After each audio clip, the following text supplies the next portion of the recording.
Thank you everybody for joining. This space is on digital residencies, Palau, Estonia, and specifically, are they actually useful? And what are they exactly? How should we look at digital residencies?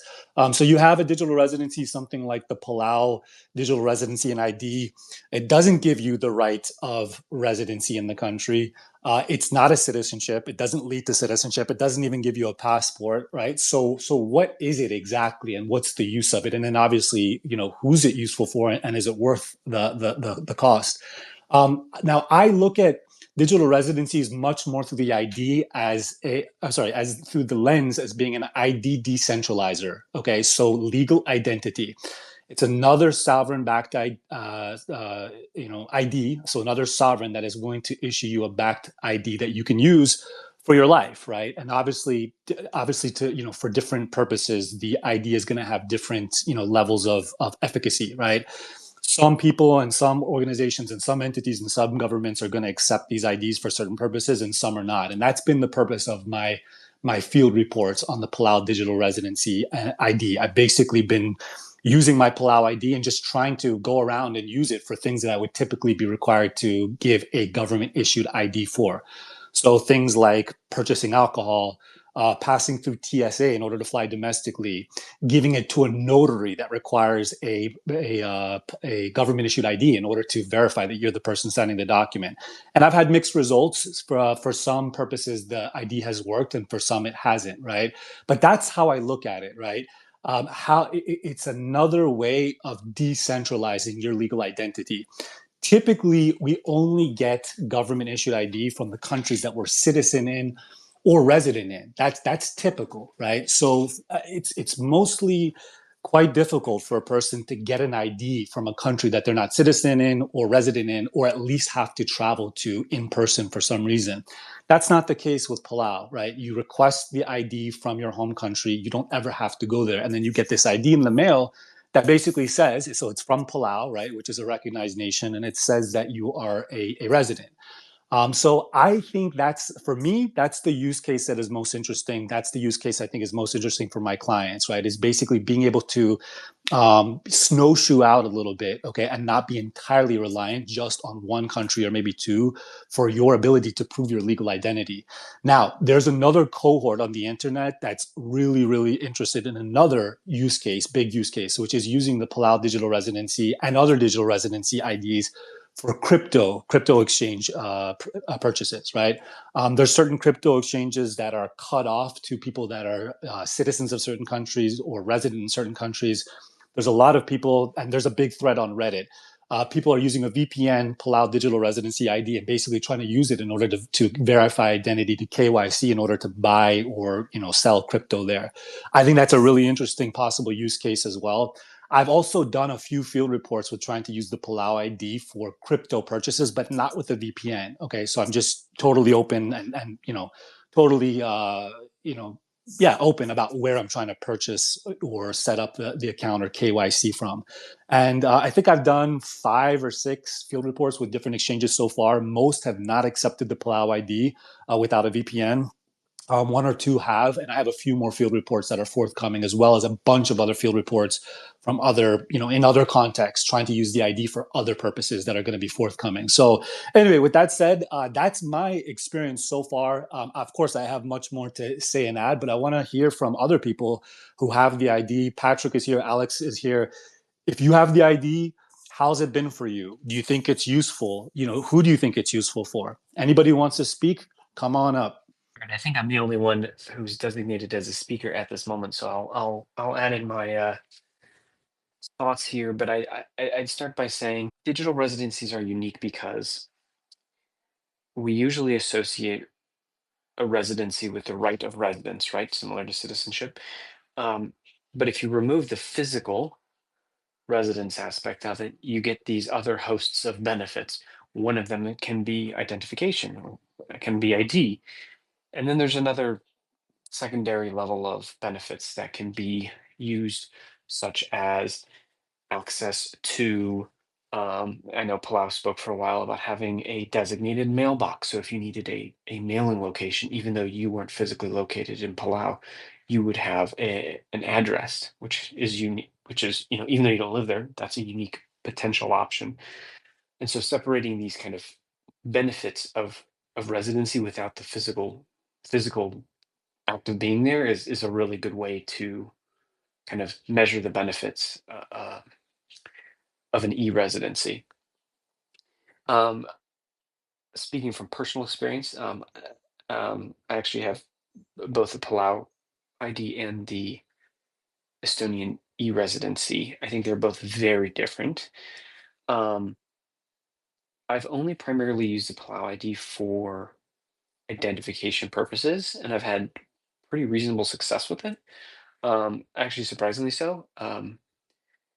Uh, I do like the fact that it is an ID that is not something that is dependent on qualifying something else. It is purely an ID card, and I think in the American context, we don't really have a good sense of what that means because our ID card is our driver's license, and a driver's license is primarily used for identifying you when you're driving. There's benefits beyond just who you are, but entails you to rights around a motor vehicle.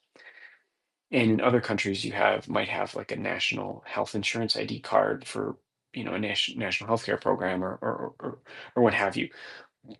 But in an e-residency program, that ID is purely just an ID, and it's controlled outside of your government um, that you live in, which is a pretty low barrier way to diversify um, your identification. Um, I can get into other benefits, particularly on Estonia, but I think that's a good place to start. Absolutely, Patrick. Yeah, thank you for that. And I would actually, later on, I'd like to hear about Estonia. Like, how useful is it, and how does it differ from Palau? Now, breaking down further the ID aspect, right? Since I got the Palau digital residency and ID, and I started using it, kind of this mental model popped up of three categories in which the ID is used. That have kind of differing layers of strictness, right? So the first category I would put is using it with the government. Okay, so using it with, to prove your identity with government in order to get something to go somewhere. So, passing through TSA or getting some sort of, I don't know, benefit, or being able to, for example, get your birth certificate from a government agency, right? So category one, using the ID with government, right? Category number two, using the ID with a private company or party, okay, that is obligated by government to verify your ID. Alcohol purchase would be a perfect example of this, right? You don't buy alcohol from the government, at least not in the United States, right? Well, at least not in most states. In Pennsylvania, actually, you do. But let's say, for example, in Nevada, right? You go to a grocery store, private grocery store, Smith's, you purchase alcohol. That's a private company, but that company is obligated by law, by the government, to check your ID. Okay, that's category number two, right? Category number three, for pure corporate purposes. Okay, so you basically are trying to get something from a business. They want your ID, but they're not required by government to do so, right? So they have obviously a little bit more flexibility, actually a lot more flexibility in terms of what they can accept as ID, because they're just bound to their own corporate policy. AAA, I think, is a good example of this. If you have a AAA card, right? If you're a member of AAA, you broken down by the side of the road. You call them, they come, they want to verify that you're the person who actually has the account before they service. They ask for ID. And I've actually used Palau I had a flat tire. I've actually used the Palau ID for AAA, right? So that's an example that I have a field report from. Now, the first level is kind of most strict, right? The government typically, usually dealing with bureaucrats, they usually have a list of IDs that are acceptable to them. They're not very amenable to, reasoning and somebody rationalizing with them. Well, oh no, this should work too. But sometimes they do. Sometimes they do accept an ID that's kind of outside of the designated list, and that has surprised me about the Palau ID. When I started this experiment, I thought, I just estimated maybe 10-20% of the time I'm going to be able to use the Palau ID in at least the United States for services that have nothing to do with Palau whatsoever, right? And it's not been 10 or 20%. I'd have to actually go back through my field reports and count them up, but I think it's about maybe over 50%, 50, 60% of the use cases I've tried it for, the ID has been accepted, right? You have the second category, right, which is private companies that are controlled by government. Okay, alcohol purchases, and that's also surprised me. Okay, I purchased alcohol from Target, from some other stores. I have to go back to my reports and look at them, but I think I have 3 or 4 alcohol purchases from stores, and they've accepted the Palau ID. And then the third category, purely private companies. I've used the Palau ID, and most of the time it's worked in those capacities. So it's really surprised me a lot, actually, how useful it's been as an ID. The crypto was a little bit disappointing. Most of the crypto exchanges I've tried to use the ID for have not accepted it for KYC purposes. But the thing is, with decentralizing your identity, if you've ever had if you've ever had your ID expire, or been close to somebody who's had their ID expire, or had a client that's had an ID expired, your life grinds to a halt, okay, when it comes to being able to do things, okay, that you need. It's one of those things. Having valid ID, especially if you're from the West, it's like the shoe that fits so well you don't feel it. If you have it, you don't really realize. Or like breathing oxygen, okay, you take it for granted. You have it, right? When you don't have it, it's like a raging emergency, right? And this is something that I first kind of became really aware of early in my legal career, when I worked for a legal nonprofit, and you deal with people that have like no IDs, stateless people. I had a few clients that were stateless, and they just, everything that we take for granted, to be able to do on a day-to-day basis is extremely difficult, if not impossible, for them to do for ID. So that's the framework that I look at this through, okay, which is making sure that you're not entirely reliant on one country, whether it be your home country, to issue you the ID, okay, because countries can, they can shut down, DMV beginning of like at the beginning of COVID. They can have a problem, they can have, bureaucratic delays, backlogs. Okay, the building could be set on fire. You could no longer have the other alternative form of ID that you need in order to get the government issued ID with a photo. A million things can happen, okay, that can result in you not being able to have that ID. And so for the Palau, at least for the Palau program, and I'd love to hear from you, Patrick, about whether Estonia has served as well as the Palau ID. But for the Palau ID, you can order it in a 1 year, 5 year, 10 year increment, right? So the way I look at it is, well, first of all, you have to have ID in order to get it. So if you have no ID whatsoever, you're already probably SOL, right? So it's not like you can be totally ID-less, and then the Palau residency, digital residency ID is a solution for you. But if you have an ID now, okay, you can, in theory, order a 10-year Palau digital residency ID, right? And then for 10 years, you have this backup, imperfect backup, granted, but you have a backup for if your other IDs are seized from you or expire and you're not able to renew them, or if you don't have access to them, or you lose them, you don't have access to them for whatever reason.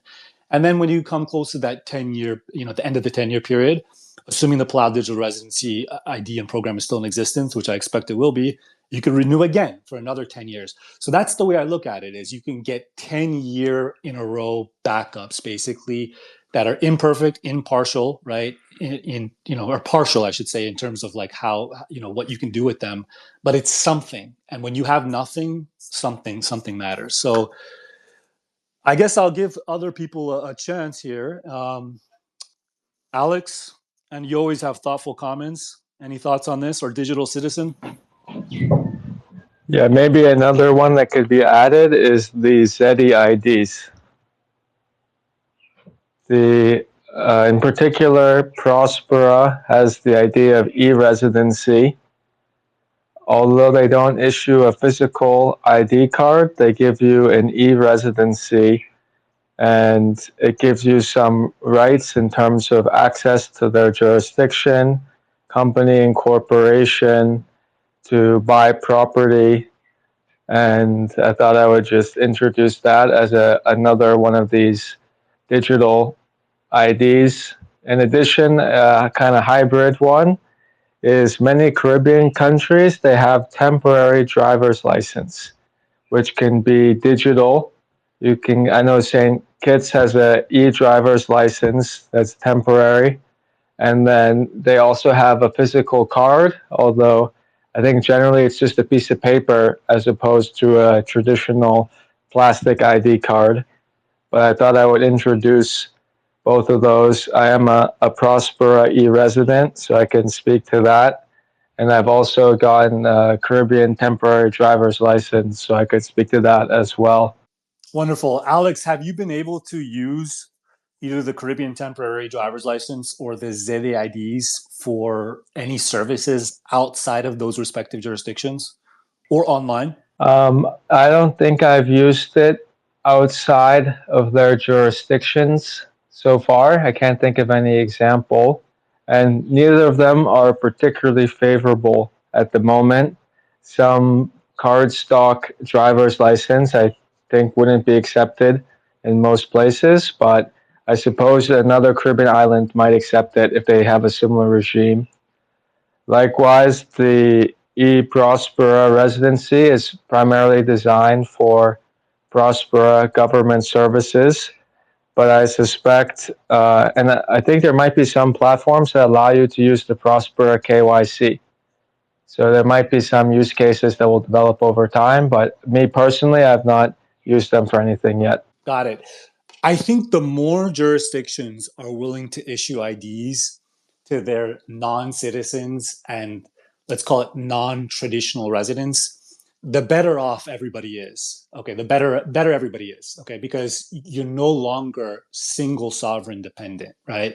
That is such a problem for people. This idea that you have some sort of loyalty to one country, they own you. Okay, if they cut you off, refuse to issue your passport, refuse to issue you IDs. Okay, so if they refuse to issue you a passport, okay, then you cannot travel internationally, and then also you're gonna have some difficulty proving your ID in the country for important things. Okay, so tasks that require a heightened type of identification, something like a real ID or a substitute.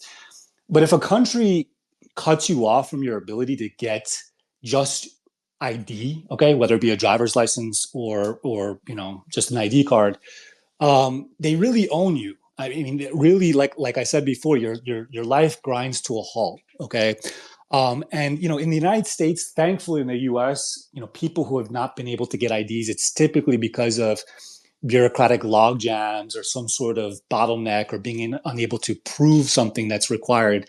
We haven't really seen, at least not in recent decades, refusal of ID to be used,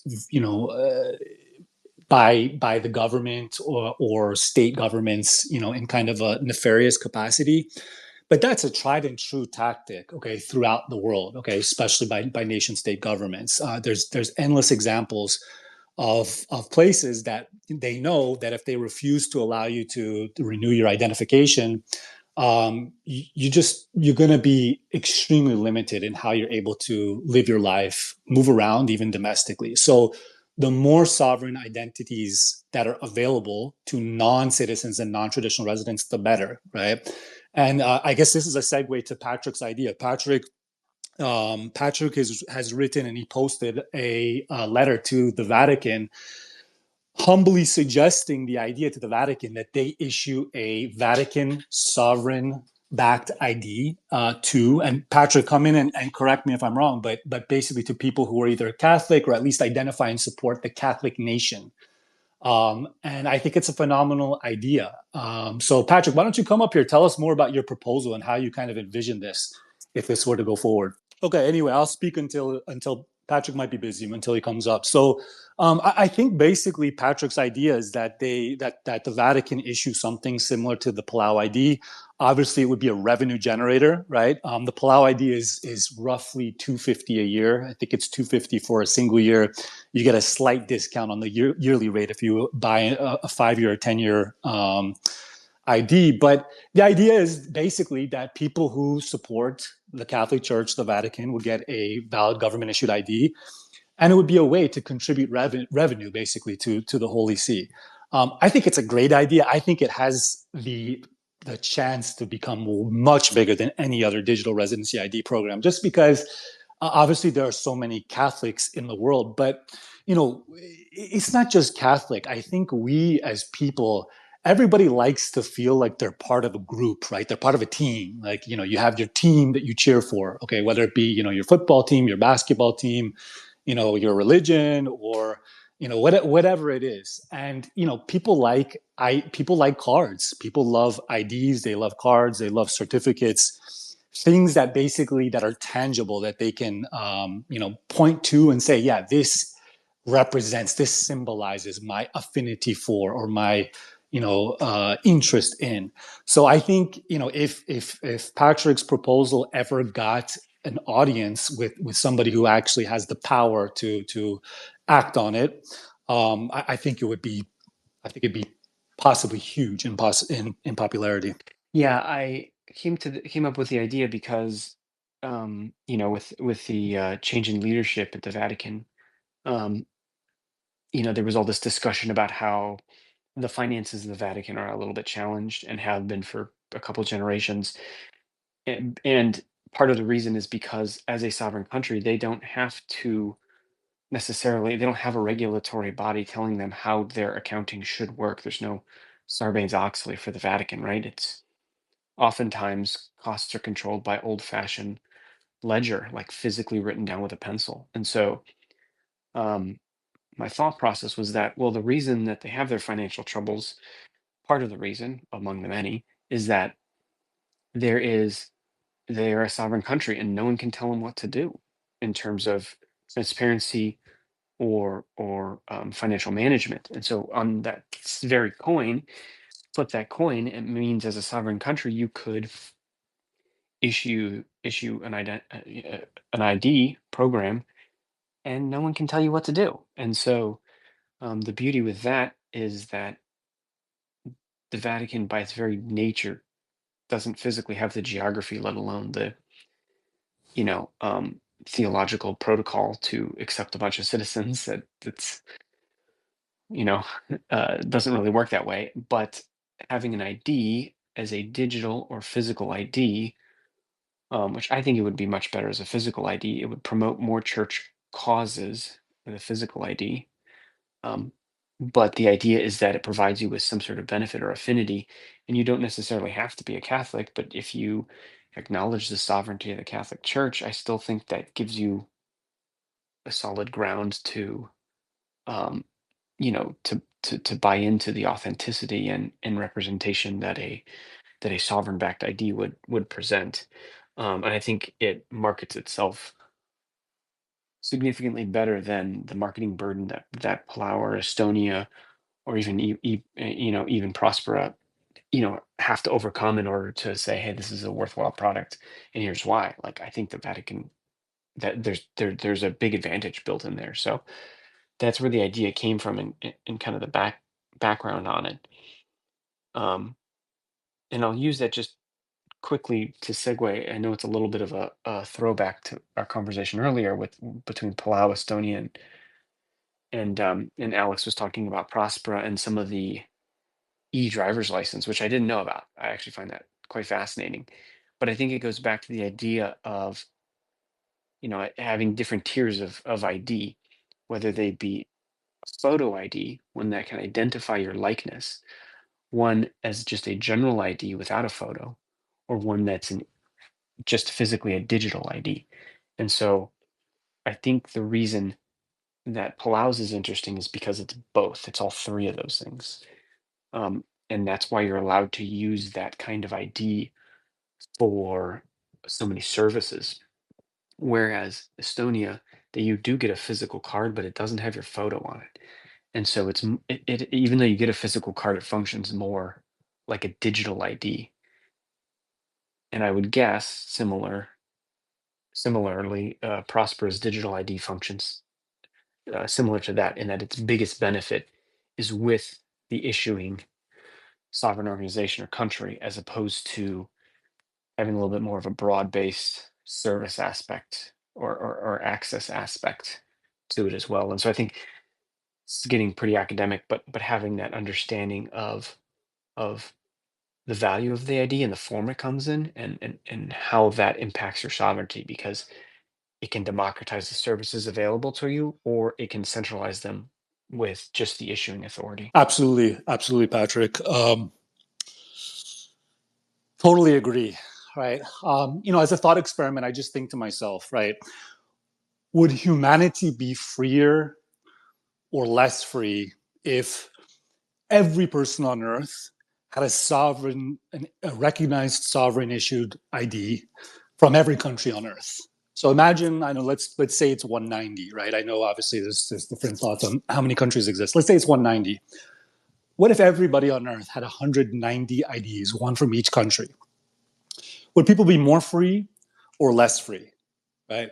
To me, the answer is obvious, right? If you have 190 IDs, right? If one country is in a crisis and they can't issue your ID, or if you become a dissident and they don't want to issue the ID, or if you become part of a disfavored social, political, or ethnic group and they don't issue your ID, you're totally fine. It's all gravy. You have all these other countries that are willing to issue the ID that you can use to basically get on with your life, right? In our field, so I'm an immigration attorney, citizenship and immigration attorney, obviously, and I think everybody on this call in some way, or in some capacity has a connection with the residency, let's call it the mobility industry, right? We typically talk about citizenship. I know I talk the most about citizenship, highest right of entry and residency in a country, super important, right? Passports, of course, the vessel in which you basically prove your citizenship to be able to travel to other places or get benefits, right? But there's a less visible base level, okay, below both of those, okay? And if you don't have that base level, nothing else is accessible to you. No residency, no citizenship, no visa. And that base level is your ability to prove your legal identity, right? Every citizenship application, every passport renewal, well, at least the initial passport application, sometimes the renewal as well, okay? Every residency application, every visa application, every single one of them requires you to prove your legal identity, okay? People from, United States, obviously, we're super privileged here in the sense that we haven't had much volatility in terms of government, control over IDs. But it's a real issue that comes up for a lot of people, inability to prove their legal identity. The more you're able to prove your legal identity from different sources, different sovereigns, the more decentralized you are in terms of improving proving your legal identity, which is the base layer to be able to access those other tools of freedom of movement. So yeah, one thing that came to my mind, it's not exactly on point, but kind of related. And this story is from a long time ago, so I guess we can chalk this up to youthful indiscretions. But when I was 15 years old, living in the suburbs of Philadelphia, so this is in the late 90s, I wanted to go to these clubs that were in Philadelphia, in the city. And the clubs at the time, there was a set of clubs that were just 21 and over, but there was also a set of clubs that were 17 to enter, 21 to drink. I have no idea why it was that way, but that's the way it was. I was 15, and I went to some sort of like little notary slash some sort of like slash business, notary slash taxes slash like this, and one of the services they offered was ID issuance. So I just went in there on a lark. And I basically said, I filled out their application, didn't provide them anything. I just wrote my date of birth, same exact date of birth, except I made the years 2 years earlier. And they took my picture, they printed up and issued me an ID. It was the most sorry looking ID you could ever see. It was not even the same size as a license. It was plastic. It felt like a toy. And on the bottom of it, okay, the kicker, the best of all, the bottom, it said ID card issuer not responsible for ID card validity. So I got this thing. I showed my cousin and I said, what do you think? Should we give it a shot? He said, yeah, sure. Let's give it a shot. I went downtown Friday night. One night, I went in with my cousin to the front of the club, presented it, and I got in. And I went to a bunch of clubs. I never was denied actually a club. Okay, going in with that thing. Now, granted, those bouncers are probably not giving that ID as much of a scrutiny as if it was a 21 and over club, right? But the point is that surprised the heck out of me. Okay, that was an ID that I was able to use basically to get access. Now, I don't recommend anybody obviously lie or do what I did. I was a kid back then. I was just trying to get into those clubs however I could.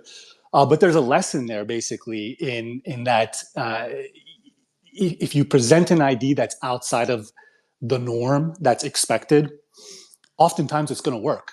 and you're going to be able to get what you want. So obviously that was just for fun for trying to attend a nightclub, but there's people that have real needs, real urgent needs for their life. Okay, to be able to pay something, go somewhere, do something, buy something, notarize something.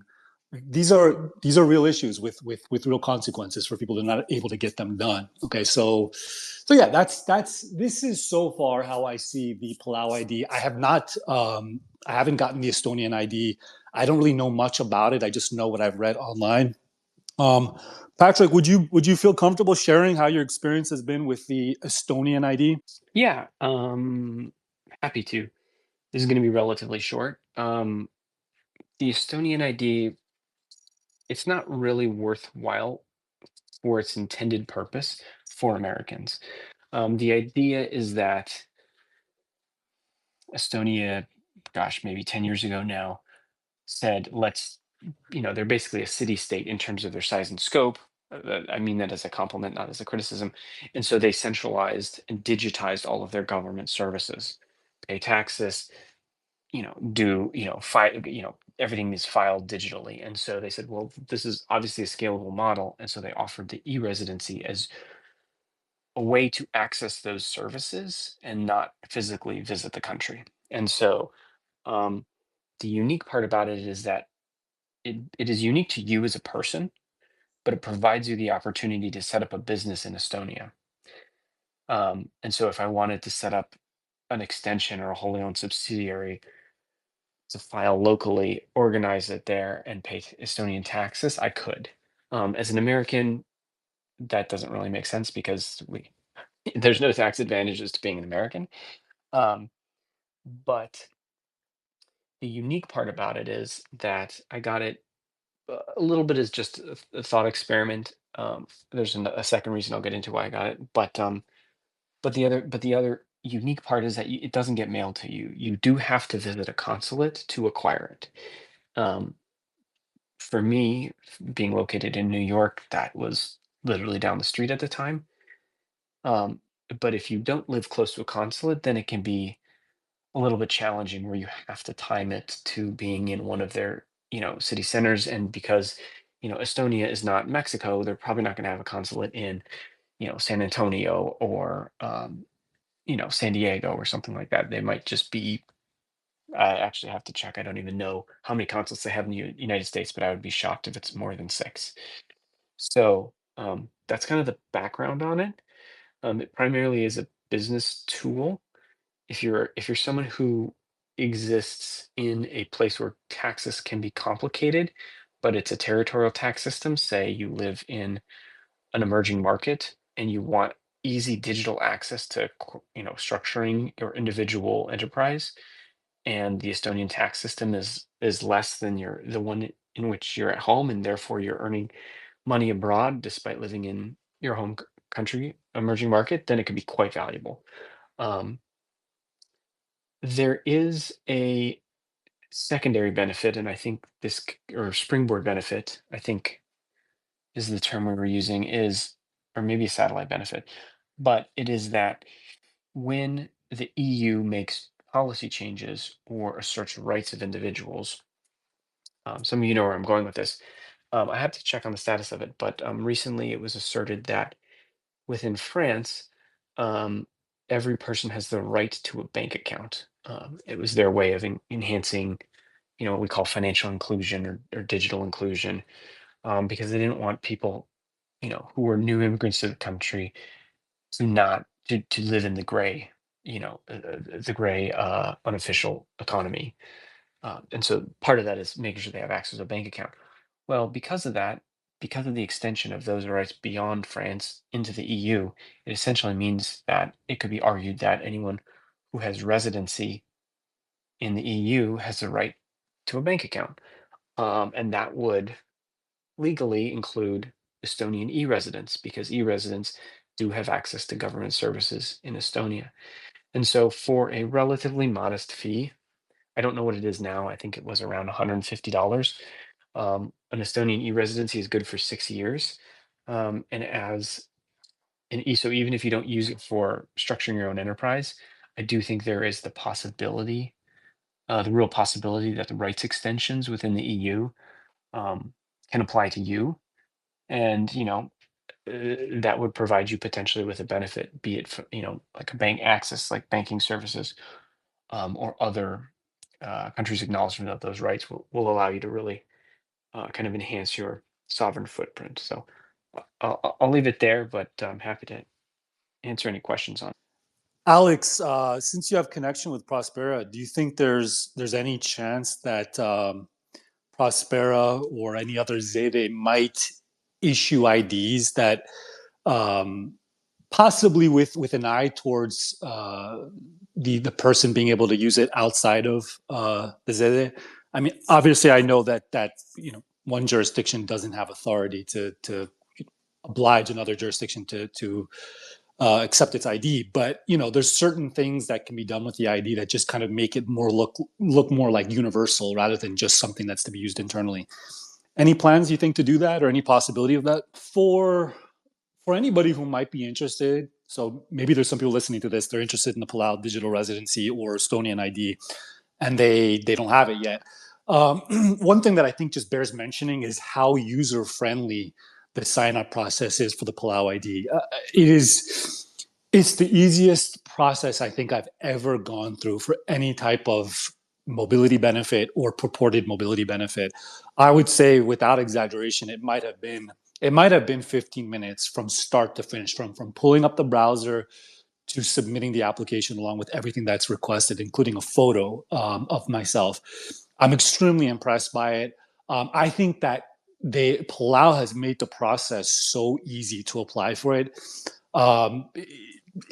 They may have just annihilated anybody trying to actually offer a private service to help people apply for the Palau digital residency ID, because there's not really much to do. And I've even had people read my field reports, contact me and say, "Hey, can I sign up for the Palau ID with you?" And it's like, what do you want me to do? You probably would have more work actually if you come through me or another professional rather than sign up for it yourself. So Palau's done a really good job with that, in my opinion, in making it extremely streamlined to be able to apply and sign up for it. So, and if anybody's interested, obviously just go straight to their website. Unless you have some sort of real complicating issue, or maybe, I don't know, maybe a disability that requires somebody to help you. I mean, the vast majority of people should be able to sign up on their own. Yeah, I was going to say, I'll quickly add that I think the Palau ID customer service experience is probably the gold standard for e-residencies. Um, the Estonian e-residency does require a little bit of hurdle jumping, mostly because you have to physically attend or check in with the consulate to pick it up. They send it from Estonia to their consulate through their diplomatic pouches, and then you pick it up, and so that creates a hurdle. But I think what's unique about the space is that not only is there this breadth of potential benefits, but from the customer experience side, I think how they operate their KYC, how they make the customer experience is part of it, because they're offering something that is essentially a lower barrier than other residencies, and therefore they have to compete on customer service, which is unusual for many countries. The residency process sometimes requires a lawyer. Many people don't want to do it themselves because it's such a pain in the butt. But with digital residencies, their e-residencies are inherently digital. Therefore, the customer experience process is super important. And I think as more e-residencies come online in the future, I think that's going to be a factor that people really compete on. I know that there's a handful of greenlit e-residencies in legislation only or bill drafts only in several places in the world, but most of them haven't come to fruition. And I suspect part of it is because there's a really big open question in terms of the strategy of it. What does it offer? And also the implementation of it. How do we do it in a way that doesn't, you know, overtax government systems, but make it easy for people to do at the same time? And so, Palau is unique in that I think they did really well for what is essentially a new burgeoning type of, let's call it a mobility product or an identity product.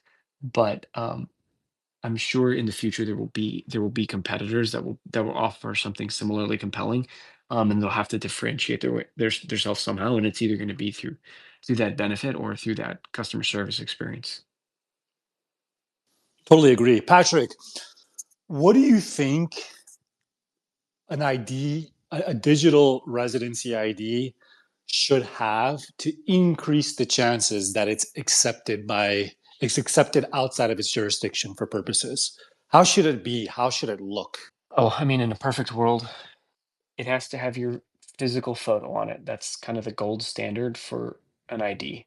The other gold standard is that it's tied to your residence, where you physically live, but that is not something that e-residencies by definition need to know.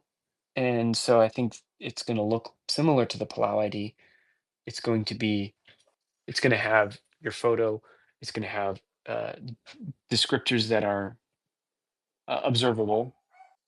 And then on top of that, I think the other big thing, and I don't know if Palau has this or if it will in the future, but it's going to be making sure it's machine readable across a variety of service sectors. So, similarly to a passport that has biometrics that can be read by multiple machines, I think in a perfect world, you can use that physical ID or digital ID if it's on your phone.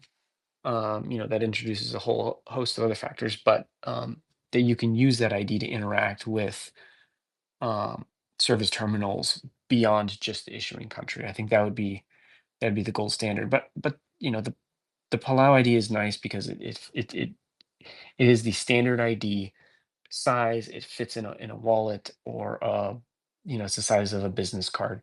Um, it's not made of thin plastic like your lifetime alumni card from undergrad or whatnot. Um, so I think I would say that that's probably the gold standard. Um, I also think that the one thing I wish the Palau ID did have that it doesn't have is something on it that indicates, and maybe I need to read the back of it, but that indicates specifically the issuing authority. Because Palau is a small country and its government, you know, is probably not massive. And so I don't know if there's a specific issuing authority on the back of the card, but it would be nice to have it on the front, kind of like a passport, how a passport says it's specifically issued by, the Department of State, or a UK passport might say issued by, the UK Home Office, something that indicates the government agency in Palau that issues the ID. And I know that they use a subcontractor to help run the KYC and the physical production of the card. Um, but the issuing authority, I think, would be nice to have on any e-residency or digital residency. Issuing authority, photo ID. I agree. The Palau ID has a barcode on the back, and in fact, I remember one time I was buying alcohol using it for one of my field reports. I think it was at Target, and the guy, the cashier, turned it over and ran the bar card, and I thought, okay, well, I'm sorry, the barcode. I thought, okay, well, maybe this is the end of the line. Maybe this is going to be a denial. And I just heard some beeping, and he said, "Okay, fine," and he checked me out and let me go through. So it does have a barcode. Presumably, it has the identifying information that matches what's on the front of the card. Patrick, what do you think about? So here's what I think. I put myself in the shoes of a foreign country, okay, or an agency. You're showing up there with the Palau ID. Okay, they're like, "What is this? Okay, is this? I never heard of Palau. Okay, how do I know that this isn't something that they just made up, at home with the 3D printer?" And so I wonder if it would be useful to people if Palau or any other sovereignties that are issuing digital IDs, if they had a private database that's clearly from a website that's owned by the government, okay, whereby somebody that is trying to verify the authenticity of the card could actually run your number or something like that, and then actually just see your name, okay, maybe your photo as well, So that basically, that's a connection. That's basically the person who you're trying to use the ID with going straight to the country and getting confirmation that, this person that has this ID actually is recognized by the claimed issuer as being a resident. I got to think more about this idea. I like it for that purpose. The other thing, the reason I don't like it is because I think to myself, okay, maybe that's just one more database that could be hacked and provide present a vulnerability for people. But what do you think, Patrick, about that? Would that be a net pro or net con? That's a good question, because I think for a country like Palau, I think that might be a net benefit, but for larger countries, it would be a con. Um, and I think it comes down to, like, part of the reason Palau is, I mean, Palau is a sovereign country. That's the basis upon which that ID is accepted. And so then verifying it means that the person looking to verify it is deferring to the sovereignty of Palau. Is this ID real? And historically, it is the physical ID that provides that verification, right? It's difficult to remanufacture or remake or counterfeit, and so that the physical ID in the past has been that check. But in today's day and age, with transfer and you know no geographic limits on information, that would be you would be able to verify it. Um, but you're essentially the verifying person essentially is saying, I don't necessarily trust the ID. And so in a way, they're not accepting the KYC and the diligence and the security and the sovereignty of the country without some sort of check. And so for a smaller country where, sovereignty might not be well known, might be well established, but not well known, that might be a benefit. But for a larger country, I think that might be a con. And I think back to the, oh my gosh, you're gonna correct me, because you're gonna know what I'm referring to. There is a database of what an acceptable passport identity page looks like for all passports of the world, right? So when you go to a security kiosk at an international border, they can say, "Oh, I haven't seen this, in 5 years, when the last generation of U.S. passports is, they changed them in 2021. So let's say you got a passport in 2020. Um, yours might look really out of date. And so people will be like, hey, is this counterfeit? And so they go back to their book and they verify, no, this was the issuing likeness of an ID at this time. Okay, we're good. And so there might be a middle, that's me using an example to say there might be a middle ground to say, maybe Palau just gets out into the world and says, hey, we issue this ID. This is its likeness. This is its stock. This is how it's presented. Therefore, it allows people to, on initial pass, say, oh, yeah, no, this is a Palau ID. We're good to go. And doesn't immediately send them to unique person verification. So that's a very long-winded way of dissecting it, but that's how my brain works. So we'll leave it at that. That's a great point, Patrick. So a middle step would be just something from the Palau Digital Residency Program. The title could be, for ID verifiers. This is who we are. This is the ID that we, present. Basically presenting information about the KYC and just saying, like, no, don't worry. This is real. We present this ID, and if possible, please accept this as verified ID. I love it. That has no uniquely identifying information on it. That should, I would say, definitely be done. And then, depending on how well that works, a maybe on access to the private database. I'll offer one Go ahead. little tiny thought exercise, and that is, as IDs expand, maybe they might be issued by a sovereign entity, but as they expand, the likeness that the likelihood that they're going to be pushed back against diminishes over time. For example, we all know in the United States, Global Entry, and Global Entries issues a card, an ID card, and it does have a photo on the back. That is a real ID, and it's not accepted just in the United States, it's also accepted in Canada. And so, if there is an e-residency program, it does provide benefits. But if it's just a raw identity program, it's just a physical ID, if there are situations where multiple countries already have are party to a program like that, then it enhances your ID. Maybe, another example would be like the APEC business travel card, right? There's like 12 or 14 countries that are party to that, and it's an ID with your photo. I don't know if the APEC qualifies as real ID, but I do know that the global entry does. So, there are other ways to view it when you dissect the e-residency from just the ID components of these programs.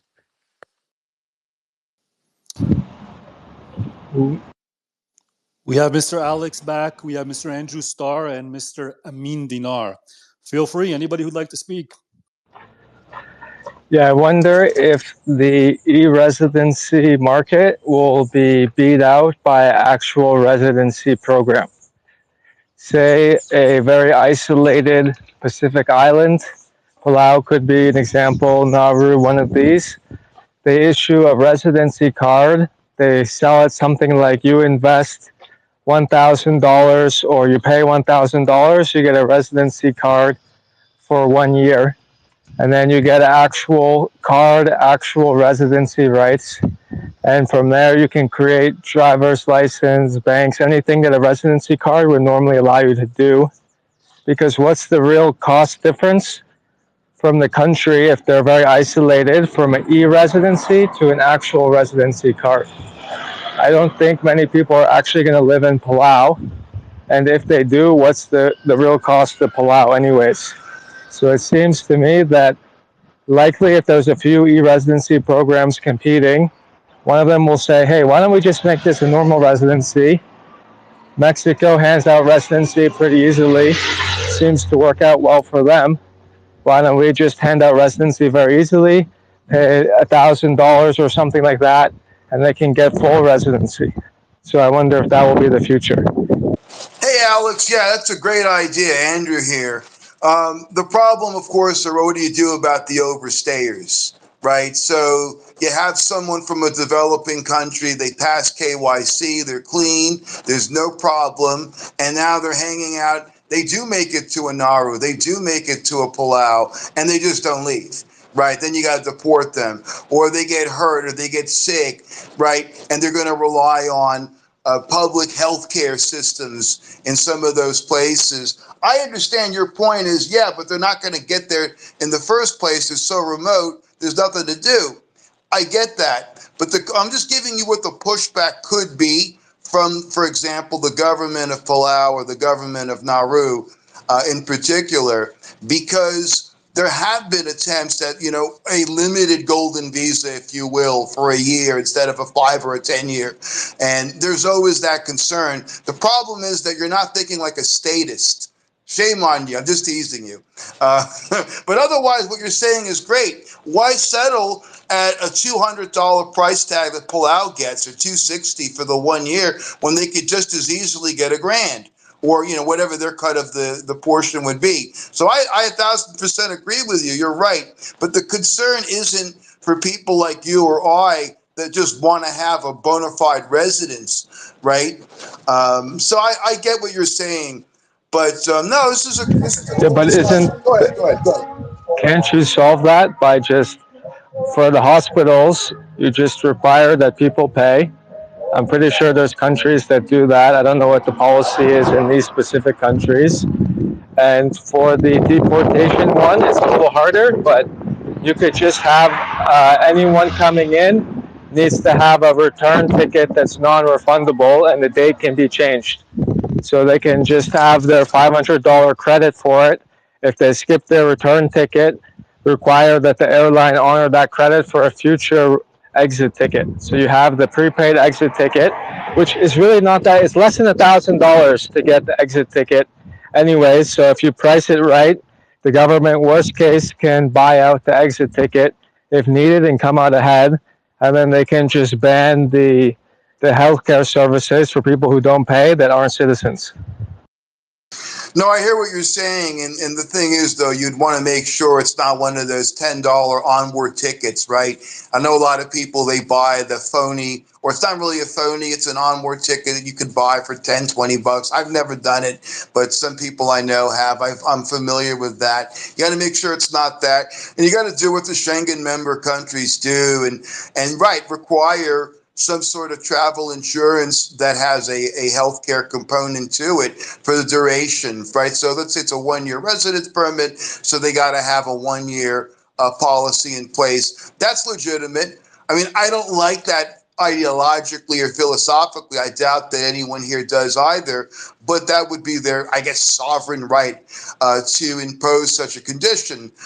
They could also exclude people from certain parts of the world. Again, I know that's discriminatory, but let's say Palau were to implement what you're describing, they could just have it be for certain nationalities, maybe OECD countries, so that you're not going to have the problem. And I don't want to pick on people from, Bangladesh, for example. I'm sure there's tons of great, amazing folks there that would not abuse such a program. But unfortunately, I could see a situation where perhaps some might. And so you perhaps exclude people from certain categories, right, that already don't have visa free to pull out. They can't get this residency program. So you're right. There are lots of different ways of massaging it, but the underlying principle is right. Why are they selling themselves short at $268 a year when they could grab $1,000, $2,000? You're 1,000% right. I think it's a really great idea. It's just that, again, the statist mentality is, oh, what are we going to do with these people? They're going to have rights. They're going to have a right to be here, and they're going to drain our limited resources. We're so remote. Everything is so much more expensive to do things in this remote atoll. So, no, I get what you're saying. I follow a lot of Parviz's work. It's really good. The thing is, just real fast, and then I'll yield back the balance of my time. One thing that I really wish we would have would be sort of like the merger of the Palau digital residency program and Estonia's e-residency, right? The e-residency doesn't have a picture on it. And the Palau ID, yeah, it's good for some things, but it doesn't it has a very limited marketplace of services that one can access natively using the digital resident card from Palau. The other thing real fast is that you don't have your signature on either of them. I would use my Palau digital resident card to get stuff signed before Notary Public, for example, and it worked for the most part. But one day, to me, oh, Mr. Starr, here's the problem. We don't see your signature on the Palau card that you're presenting. They weren't even impeaching or impugning the legitimacy or veracity of the card itself. They were simply saying, you didn't put your signature on it. You didn't sign the card. I think on the back of the card, it's just the Minister of Finance for Palau. His signature is on it, but not mine, not yours, Parviz, not yours, digital citizen, whoever you are.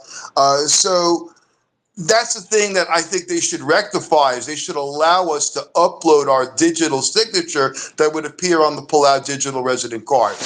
Great points all around. Alex, I agree with your point, except I don't think the delta in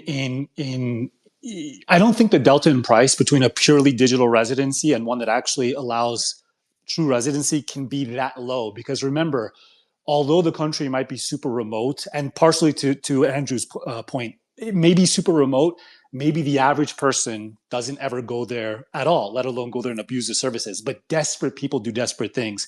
Just as a thought experiment, imagine if the poor people in Gaza, right, had one of those residencies which gave them right of actual residency in the country. They'd flood in. They'd make it there some way, because where they're at is hell right now. Okay, they would make it there, and a tiny country would be overrun with it doesn't even take twice the population. It only takes maybe 20-30% of the population, in terms of incomers, okay, that come suddenly to overload all kinds of services. So I do think that's a great idea. I just don't think it would be from the country's perspective, I don't think it would be worth it for them for a marginal amount, okay, to include real residency. Maybe if they triple it or quadruple it. I don't know if it was you or Andrew said, make it 1,000 or 2,000. Yeah, I think that becomes legitimate. But if it's Palau digital residency ID for 250 a year to 400 for the real deal, maybe countries will do it, but in my opinion, they're incurring an enormous downside risk that possibly has a very low chance of occurring, but is devastating if it does. The analogy I always use is playing Russian roulette with a revolver that has 100 chambers in it. Okay, right? You put one bullet in it, spin the barrel. Okay, only 1 in 10 or 1 in 100 chance that you hit on the bullet. But if you do, it's game over. So, but yeah, for triple, quadruple, yeah, the price, yeah, I think that's in play. That's doable and would be very interesting. Yeah, I'm not so sure in that they can always stop it. They can just suspend it at any time. So if they see an influx of people coming, they can change it. Well, that's true, but if they can change it and stop people coming in, then that's a degradation of the right of residency. That means it's not really that strong of a right of residency. You know what I mean? Not the residency, the program itself. And I mean, it's just about creativity. You could say you cap it to 1,000 people per country to start out, and that would be a simple way to stop the Gaza influx. You could not recognize Gaza as a country. That could also stop the Gaza influx. You could, like J-Star was saying, you just limit it to OECD countries to start, or require that the country have a higher GDP per capita than you. There's tons and tons of ways to limit it. And then as you get more competition, people will explore, how do we serve the Gazan market or the Bangladesh market or the Nigerian market? And I mean, if this was a private industry, there would be tons of solutions. I live in Honduran's free zone, and our average person's making a few $100s a month, and we don't have any crime. Yet very high crime rates in the surrounding area. And it's because the entrepreneur running it, he figured out how to stop crime. And I think with the correct incentives, whether that's just competition from a bunch of micronations, or perhaps they even privatize the operation and the private party is liable for problems, I think you could solve this problem fairly easily. Yeah, with the limitations that you mentioned, something like that, plus, of course, making it be financially worth it for the country. Yeah, absolutely. Well, let's play this out a little bit more. So you got to also ask yourself, and I agree with you 1,000%, Alex, and you as well, Parviz. And here's what it is, Parviz, excuse me. And then here's what it is. Why, right? Why would a Canadian who does not have the same kind of access to Palau in particular as a U.S. citizen does, right? Just to keep it simple, they typically do not, right? Americans can settle in Palau much easier than Canadians. Why would a Canadian want this Palau resident, not digital resident, but resident card that you're describing, Alex? Presumably what? Because they have some sort of a love of Palau? Maybe. Because what? What are they trying to accomplish? They're trying to use it to do banking, for example. Well, why would they use that and not their Canadian cards, their provincial card, their Quebec driver's license, for example? So that raises some questions of why it is that I'm applying for a Nauru residence card. Why am I doing this when I don't have an obvious bona fide attachment to said country? Parviz, I think you have a legal background. You're probably familiar with the case of the fella, and this was the 1950s. I think it's the Nottebohm case. He was a Liechtenstein fellow hanging out in Guatemala, and I think Liechtenstein was asserting that he had no they were asserting some sort of right over him, but he was living in Guatemala, and it went to court. And the long story short is he was saying, I don't even really have much of an attachment to Liechtenstein. I'm more attached to Guatemala. I'm here. I have more, right? There's a certain test. There's a certain physical presence test that in many instances one would need, right? Because it's a residence. Now, I understand you can pick up residency in one day in some countries and then check out the next, and you don't show back up for many years. You still have that residence. I understand this concept of paper residency, but you get where I'm going with this. The big question that's going to come up is, ¿por qué? Why? Why is it, Mr. Quebecois, you're doing this? Why do you need this? And is it a workaround? Is it an end road? And if so, Why? that raises some other issues. Yeah. Why are you asking why? Does it matter why?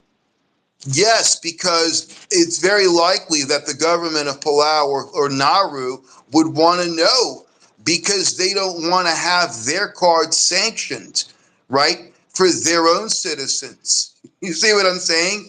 It's that. They also may not care. They may just want the cash. And that raises some other ethical questions as well. I have a thought on this, Go and ahead, that Patrick. is, so a couple things. I think the why question, I don't think countries would care, the issuing authority would care about that. What I do think they care about is whether they're not their, in this case, ID is going to be, diminished or sanctioned or scrutinized. And I think that ultimately comes down to their KYC process. And, we were using the Gaza example before, but like a perfect example is that, you can get a Palestinian organization, organized territories passport, and it's commonly regarded as one of the worst passports in the world. Part of it is because not everyone recognizes that sovereign issue authority, but the other part of it is because nobody has any understanding as to what that KYC process looks like to get that document issued. And so, you know, that's a good example because it's a cause that a lot of countries politically say they care about, and it's something that they theoretically could do on an individual basis.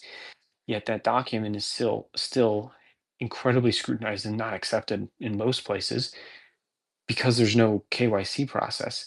And it goes back to Parviz, you had the example of getting the ID issued in Philly. There's zero KYC process there. Nobody asks, what are you going to be using this ID for? If you have another form of ID, they don't care. What they're selling is their ability to A, issue the card, and B, that is going to be respected because of their KYC process. If a country doesn't take it, a country doesn't take it. That's fine. But the why is less important than the are you say who you say you are, and is that also congruent with this issued ID? And so I think the why is part of like the why can be a thousand different things, and it's tough to categorize and adjudicate on. But KYC is a lot easier to adjudicate on, and I think that's why you're not going to get you know thousands of applicants from an emerging market where they can't prove their own ID in their own country. They have to.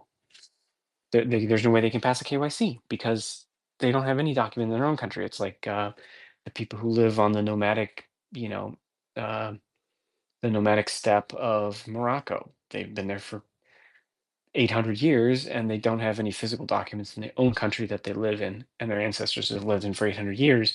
There's no way that they're going to get a Palau ID because there's no way to verify who they are. And I think that's a huge hurdle that we're kind of taking for granted. No, those are good points. The thing is that I understand that, and the thing is that in many of these instances, the process, the procedure to get ID in some of these countries is not as straightforward as this hypothetical that Alex has brought up. So that's the first thing, and it's understandable that more nomadic and remote people or impoverished people they're not going to have the means or the wherewithal to even reach the point of being able to potentially abuse what we're describing and talking about. I completely understand that. The why is going to come up though. Because when you do go through the motions of trying to get a bank account, you're telling me that HSBC is just going to ipso facto say, okay, yeah, sure, that looks good. That's a Nauru residence card. They're not going to want to have a corresponding address. They're not going to want to have some, they may not ask. They will ask in some instances, not all. And it's within their purview to ask. And you have to have a story. It has to make sense, right? Because if it doesn't, they may not agree to allowing you to open up an account with them. So nobody's challenging that it would be an invalid ID. You are who you say you are. You've met the burden of KYC. It is you. It is a legitimate form of ID. It's a stronger card, presumably, than a digital residence card, because it also carries with it the right to live in said jurisdiction for a set amount of time. All understood. But that doesn't negate that it could very well be a situation where they say, hey, buddy, what's your connection to Nauru? And how do I know that? Because look at all these situations that have been arising from the Palau digital resident card, which I'm a big fan of. I run that, unofficial Telegram group for it, right? Palau DAO on Telegram. So I understand it, and I love the Palau Digital Resident Program, but how many people are at loggerheads with KYC because of it? Not because of it so much as it is the receiving entities just saying, right, so what's your address in Palau? And then some dorks will say, well, use a hotel address in Palau, which you shouldn't do if you're not there, if you have no connection to. That's fraud. Don't do it. So you get where I'm going with this? It's not as cut and dry as it may seem, right? There's always a difference between, right, what is it, principle and reality. So that's where we are. Yeah, and Andrew, you've brought up like 4 really important points that I want to address. Okay, first of all, one thing that I talk about, and I think Andrew is trying to say, and correct me if I'm wrong, Andrew. Okay, but this is also what I say as well, which is ID card validity. It's more on a spectrum than a toggle switch. Okay, what I mean by that is an ID is valid to the extent that it's accepted by more places and people for more purposes, right? So it's much more of a spectrum-like thing. Now, Andrew, I think you're bringing up the question of what is the status of the person behind the card? Okay, are they claiming residency in a certain country, or in the Nottebohm case, citizenship of a particular country? Right? That has a lot more implications and consequences, especially legally, than just proving that you are who you say you are, right? So in that case, we have an ID. The ID is serving 2 purposes, right? Let's say it's not just a digital residency ID. Let's say it's a real deal residency ID, okay? It's serving at least 2 purposes. One is the identification. You are this person who you say you are, okay?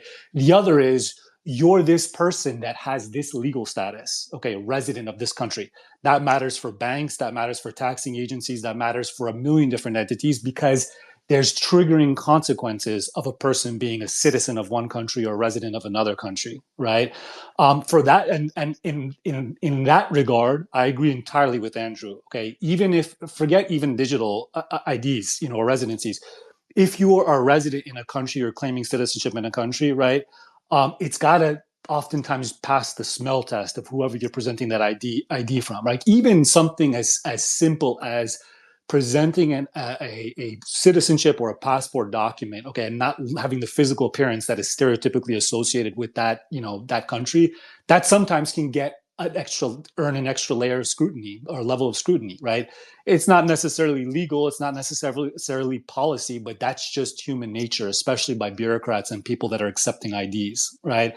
And then as far as the Nottebohm case, I've made a bunch of tweets about the Nottebohm case along the years, but in June, Andrew, I made a tweet about one aspect of the Nottebohm case, which is, what did the court exactly rely on in saying that there was no genuine link? I think that's the term you were looking for, Andrew, genuine link. And to my surprise, in the actual court opinion, it wasn't because of necessarily a shortened period of time to naturalization. The guy Nottebohm applied for naturalization. I wrote out the timeline on the tweet. I don't remember exactly what it was. And literally the application was considered and approved for citizenship. And it was Liechtenstein citizenship. He was a former German citizen. It was approved in like 12 days. Okay. Super, super fast, blazingly fast. genuine links, and we've kind of seen a revision or a revival, although not identified, but kind of in spirit with the Malta court decision. It matters, in my opinion, whether it's actually stated by law or not. You got to have some sort of tie, even if it's just cursory, something that you just do. Oh, I get my, my magazine subscription there. Oh, hey, I'm interested in the Palau, legal community, for example, or whatever. Something. Okay, I believe if you're claiming a residency or citizenship and you want to use it in third-party countries, I think part of your due diligence as an individual, a globally mobile individual, is to have some sort of connection there, right? And that's a thin line, right? Because you don't want to necessarily have too much connection, because then you start triggering potentially other obligations. So anyway, that's all I wanted to add. But I love the points that you guys are bringing Thank up. you. This is wonderful. You jogged my memory. That's exactly right. That's exactly right. And to my knowledge, that case still stands. That case still stands and is cited. I don't have my notes in front of me. I'm just going off the cuff here. So there is that potential. And then I believe this was one of the tweets that I think I saw from you, Parviz, please correct me if I'm mistaken, about Próspera, and that a lot of folks hadn't even heard of Próspera. All this talk, Próspera good, not good, this or that. And right, the Zeti on the island of Roatan, for those that don't know.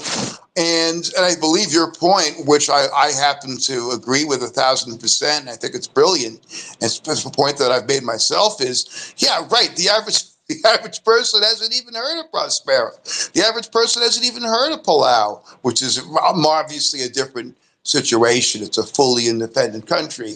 And that's something as well, right, that needs to be taken into consideration, is the Q score. It's the brand recognition, not to denigrate a Próspera or Palau, but we're living in that kind of a world. So that does come up. And, so how many times, Mr. Alex, how many times, Mr. Starr, have you been to this Nauru that you're a resident of? No, I've never been there. You know what I mean? Now, I understand when you're at a neobank or an EMI, they're probably not going to ask those questions. I get that. But I mean, I'm pretty confident that, what is it? Your average bank in Switzerland, when you go there in person, probably is going to say, oh, so what's the weather like in Nauru? Just casually, just innocently. You get where I'm going with this. So that was the point that I was trying to make. But go on, please. That's not just theory, Andrew. In fact, I remember, and I may have even written in one of my field reports, I was getting a notarization in Los Angeles. I presented the Palau ID to the notary, right? And just, I don't know if it's entirely out of curiosity. Maybe also some of it was him just doing his diligence. He started asking me about Palau. Oh, you're a resident in Palau. Oh, okay. Well, how is it there? Or why'd you get residency there, right? So people ask, and it's not just IDs, citizenship adjudicators, residency adjudicators, visa adjudicators. These are all human beings. Okay, so the law, you have to know the law, you have to know constitution, statutes, cases, regulations. But the fact of the matter is that all of those sources of law are applied by human beings with all of their biases, all of their mental models, et cetera, et cetera. And so in real deal practice of mobility law, that's a serious consideration. Okay, well, we're not, this is not writing law review articles about just what is written on the page. So that's a real deal consideration, but it's not one that's insurmountable, especially for Próspera or any others. One thing about living in the time that we do is that an idea can catch fire, and then within a year, everybody knows it, or not necessarily everybody, but tons of people know about it. If Próspera or other Zedes, Palau, Nauru, all of these places, any one of them could basically win the virality lottery. Okay, and then all of a sudden, half the world has heard about them. And now the people who are using their IDs, their benefits, whatever, have a much smoother path to doing so, because whoever is looking at that ID has at least heard of the place. Now, I want to throw two quick examples, because I really love the example, the hypothetical that you, Alex, brought up. And Parviz, maybe you know more about this than I. You probably do. My understanding is there are two members of the United Nations that do supposedly allow for mail-away residency, right, where you can do all of this stuff mail-away. My understanding is the first example is Armenia, the country of Armenia, where you can get I believe, permanent residency without ever having to be in the country of Armenia. You can do it all through Armenian lawyers and facilitators, and I believe you give them a copy of your passport, and you meet a certain threshold in setting up a company there, whatever the prerequisites are, and you too can get a permanent residency card, real residency that allows you to live in as much as you like in the country of Armenia.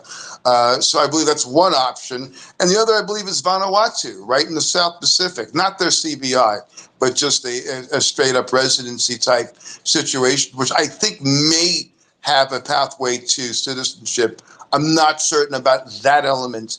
But my understanding is Armenia and Vanuatu are the only two that I'm aware of that do allow people, without ever having to visit these countries, to receive a residency card. Do you know anything about this, Parviz? I know it's very few, but no, I couldn't tell you precisely which countries it is. I don't know. I think I'm right about that. I think there's some ambiguity about the Vanuatu program as well. Vanuatu, a lot of things are ambiguous, and not to besmirch them. It's just because they've had, unfortunately, a big natural disaster there, and not too long ago, I believe it was the cyclone, and sometimes a lot of these places, the information flow is not always as robust as it is in other places. For example, there was talk at one point that Vanuatu recognized Abkhazia, right, the breakaway republic in the country of Georgia, backed by the Kremlin. And then there were reports that, no, we hadn't done that, or we revoked it. So sometimes you get a lot of contradictory information through no fault of theirs. I'm not at all blaming the authorities in Port Vila whatsoever. It's just that sometimes one hand doesn't know what the other is doing, or things get misinterpreted. So again, I don't know the full veracity of the Vanuatu program, but I'm about 90% certain that it is possible to get Armenian residents without ever having to set foot there, working with Armenian lawyers. I think the cost is maybe $5,000-$6,000, something like that. But so it does already exist, and I don't think they have a lot of issues with abuse. I mean, certainly we know Armenia has recently lost, Nagorno-Karabakh, so and they're landlocked and such. But right, so I mean, it's certainly possible. What Alex is describing, I think you're going to not get as many questions using an Armenian residence card to open up bank accounts. But the thing too is you're probably going to be able to just open up Armenian bank accounts with your Armenian ID and register an Armenian business and all of those things within their ecosystem, within their meta system.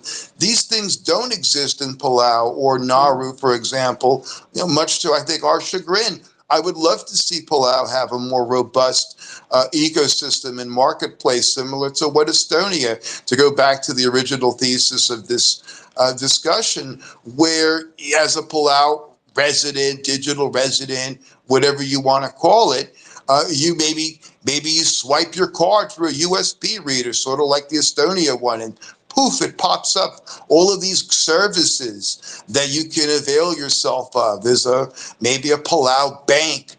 Maybe there's, of course, the mailing address that I know a lot of folks love to talk about, and that supposedly is coming online.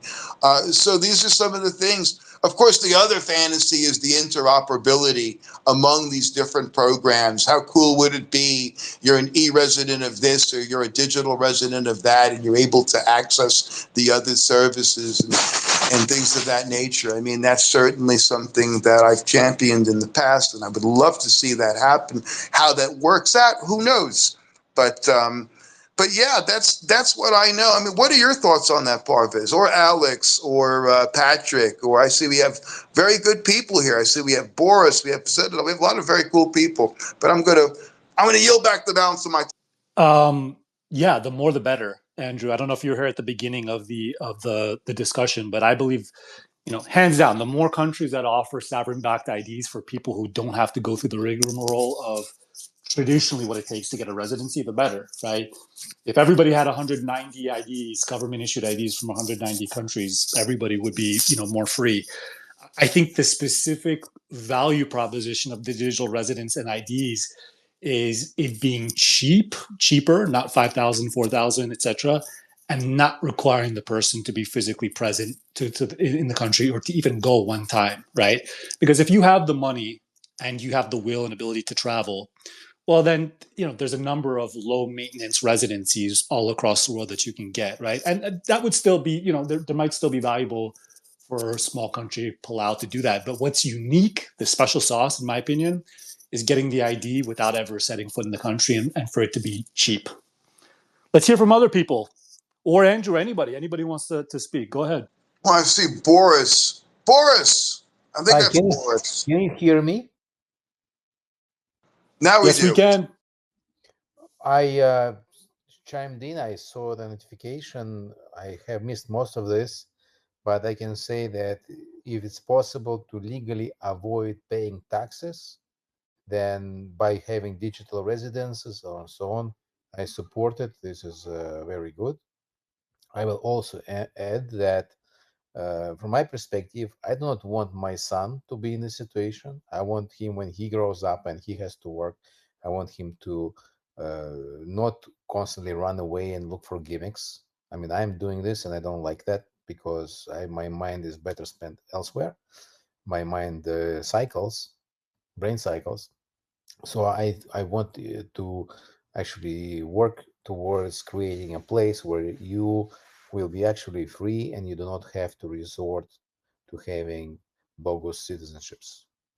That's my 5 cents. I mean, that makes sense, Boris, to ultimately not have to jump through hoops, right? To not have to, I don't know, do gimmicks or any of that, to just be free. I mean, that's certainly an ideal. And I share that.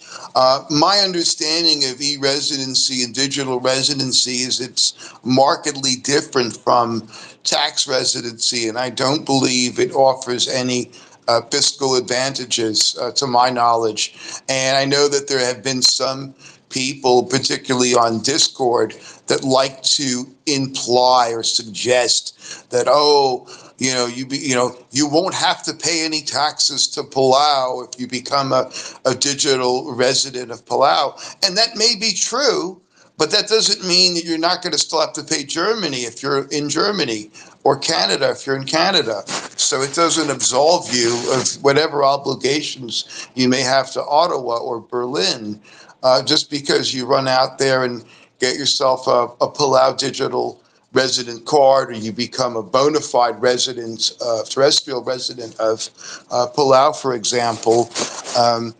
But yeah, to your point, Parviz, you're right. The ideal, the gold standard is to be able to do things remotely because it's more convenient, it's more scalable.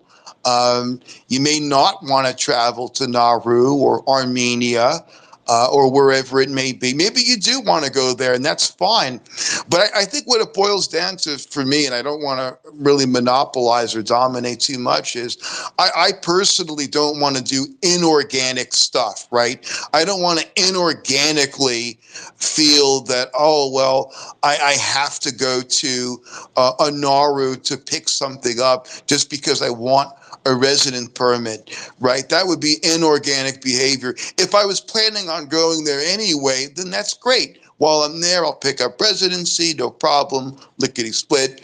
But it's all of this inorganic activity. This is part of my bone of contention with some of the way that CBI, citizenship by investments programs, are constructed, where folks feel, well, I wasn't really thinking about buying that apartment in Istanbul, but maybe I should because that might qualify me for Turkish citizenship, for example. Right. So, well, either buy the apartment or don't because you feel it's a good deal.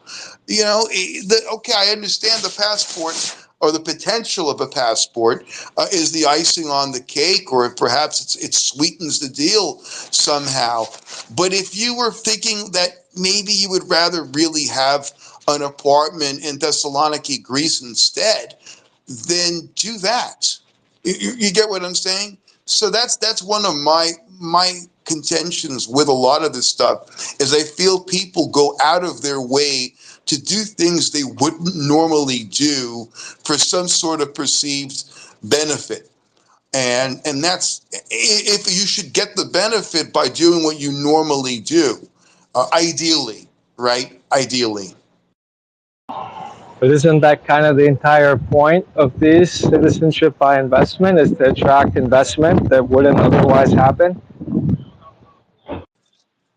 Yeah, you're right. Which is why it's got to be commiserate. It's why I think Turkey, just to harp on them, they lowered the amount, right? I think they initially wanted much more of an investment, and they lowered it because it was just not happening. I think the same happened with Egypt.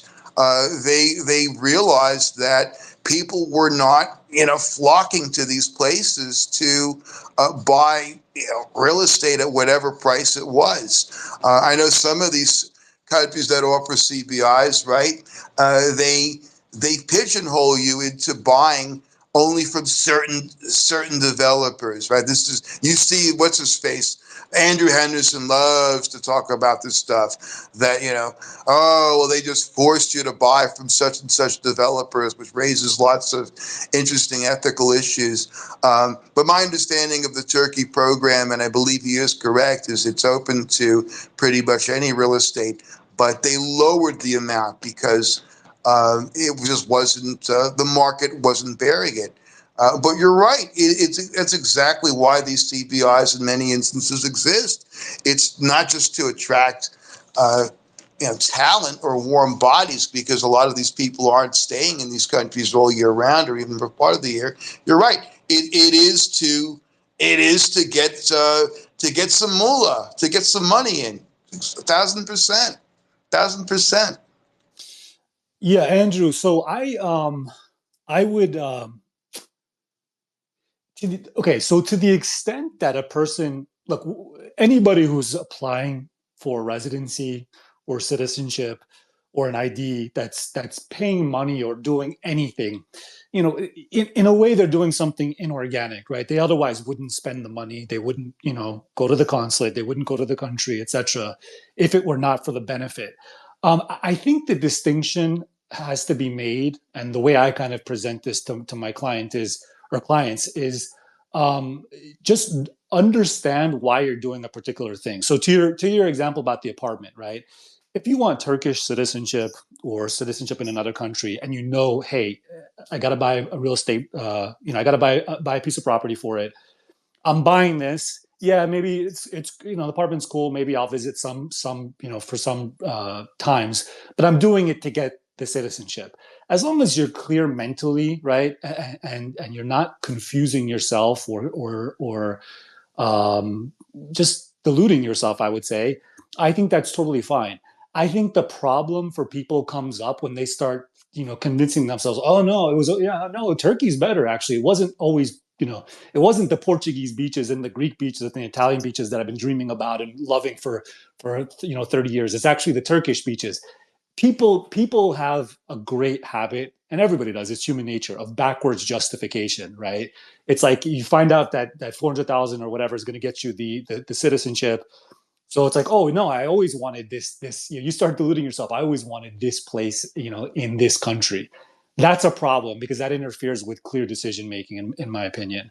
But otherwise, it's. I mean, to the extent that we live in a nation state system, we always have to do, inorganic things in order to get what we want. Otherwise, we would just pick up and walk. We would move across dirt, move across water, and go where we want.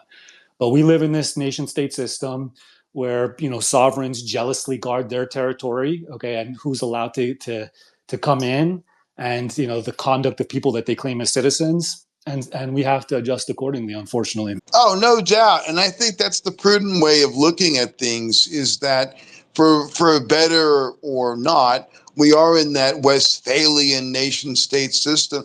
I'm not even entirely opposed to it, right? I mean, there are some merits to it. I understand a lot of the pushback to it, and certainly I've been in many of those circles, and it's not difficult to deconstruct that as well. But there is also some good about the present world order. It's not all bad. I 100% agree with you, but these folks that are going to go out there in some instances and, well, I'm going to register a business here because I'll get a residency there, and then I could use that to do this and to do that. And that's great. That's great. But, sometimes you also got to ask yourself, it goes back to that why. Well, what exactly is it that I'm trying to accomplish? And are there maybe not ways of, right, bypassing that or not having as many steps to reach whatever it is? You're entirely right. And if someone has their heart set on the Amalfi Coast, then why are they buying that apartment in Istanbul? Just so that they can have another passport? I mean, okay, I guess, maybe. I guess Turks get maybe 90 days visa-free in the Schengen area? I don't know. Maybe they do. So maybe you don't have that kind of access, so perhaps you're going to buy an apartment in Istanbul so you could do 80 days in the Amalfi Coast and save 10 days. Well, maybe you should look at programs in Italy. I don't know. You get what I'm saying? And this is something that I find so many people, or another one, I'll tell you this, in the world of the entrepreneur, so many times it's like, well, first I'm going to register my LLC and do my operating agreements, and I'm going to set myself up over here, and I'm going to bank over there, blah, blah, blah, blah, blah, blah, blah. And by the time they're done, it's almost anticlimactic. They haven't even really focused on the product or the service that they were going to be delivering. And by the time that they do, they realize that a lot of the foundations were not as relevant or applicable to what their end goal was. And I find that troubling. And I think a lot of people, particularly, and I'm not knocking your profession, Parviz, a lot of lawyers mislead their clients, not willingly, not knowingly, but because they only know what they know, right? They're not putting themselves in the shoes of their client and anticipating what their client's needs may be. And this is a problem. I'm not saying it's malpractice. It's not. It's simply it's just not practicing, in my view. And it's troubling. And one of the scariest things is when you're sitting in an office with a lawyer, let's say he's even your friend, and you know more than he does. He should be educating you. And this is one of the beefs that I have with the legal community. I know lots of lawyers, brilliant jurists, and it's frightening when you know more. You shouldn't. You as a non-lawyer should not know more than your attorney. If that's the case, find somebody else. And that's true of anything. You want to be a programmer, or you are a programmer, and you're sitting there, and this guy that you're going to hire doesn't know more than you. You got a problem. You got a big problem. And so there's that. But conversely, the client has to communicate with the programmer, with the lawyer, with whomever, their needs. The lawyer isn't a psychic. You're not a psychic. You're not a clairvoyant. You don't know what I need. I got to communicate that to you. And if I'm not, then, how good can you possibly be? Right? So it does cut both ways. Great points, Andrew. And so what I think you're describing with the legal profession is that lawyers are notoriously averse to outlining the boundaries of their competencies or what's kind of in their wheelhouse or what's not. No lawyer can do everything, obviously, and not even in a field like citizenship and immigration can every lawyer do everything. But lawyers, I think it's because of the expectation. It's actually something I've really thought about a lot, and I speak to a lot of my lawyer friends about it. there's an expectation that the lawyer always have the answers, right? Or at least people feel that. Lawyers feel that. I don't know to what extent it actually is the case. I tell people all the time, that's a little bit outside the boundaries of what's my wheelhouse, or that's entirely outside of the boundaries of what my wheelhouse is. And I find clients to be extremely appreciative of it, right? And at least they know you're not the guy for that issue. Okay, you might be the guy for one or two other issues that they have, and you've actually put the person in a better position, right? Imagine you go to a mechanic shop, you know nothing about cars or next to nothing about cars. You go to a mechanic shop, right? The guy deals with German sports cars. That's really his sweet spot, German sports cars. And you come to him with, I don't know, a Cadillac SUV or something, right? The mechanic, he's in the best position to know what's really in his wheelhouse and what's a little bit out and what's entirely out of it. But to the person that brings the car, right, that's a total layperson. They're not as well equipped. Okay, so that is a huge problem and I hope my colleagues don't string me up here, but that is a huge problem in my opinion in the legal profession. Lawyers just don't want to say, I don't know, I'm not sure, or that's not part of my practice area. And the reality is, I mean, for somebody who wants to be, a lot of people are interested in global mobility. I think at least on this call, right? It's just generally the idea of sovereignty, freedom, being able to go where you want, long-term, multiple citizenship for you and your family. The reality is you're going to probably have to deal with multiple professionals to get what you want, including multiple lawyers. There's not really going to be, at least in my opinion, one lawyer that's going to have all the answers. Totally. I'm buddies with a guy who's a big wig bankruptcy lawyer, right? He handles, I believe in the States, it's Chapter 7s and things like that, and 13s, whatever they are. And he was telling me one evening a few years ago that he had a really good friend that, for whatever reason, had visa issues. This was in the United States. And his friend just kept on pestering him. He said, look, buddy, I'm a bankruptcy lawyer. I don't handle immigration cases. But his friend got really mad at him and was just like, yeah, but you're a lawyer. You're so smart. You have all these degrees. You went to this school and that school, and you live in this kind of a neighborhood, blah, blah, blah. You have this huge office. And he's like, I don't handle immigration. What don't you understand? Anyway, it was a funny story. He tells it better than I can relay it, but it's to your point. Real fast about the Palau Digital Residency Program as it stands now, I think one of the big issues that it has is there's no real obvious way for people to make money off of it. Again, please forgive me, Parviz. I want you to, I'm sure you do great. I want you to do even better than you're doing, but there's no way for lawyers or facilitators to make money off of it. You get where I'm going with this? What really pushes a program, and to Alex's point about having more of a real residency that Nauru or Palau or whomever could offer, a mail-away type residency program, if there was a way for facilitators and lawyers and marketers like Andrew Henderson to make money off of it, they're going to be screaming it every single day on Twitter, YouTube, wherever. They got to be able to make their fees.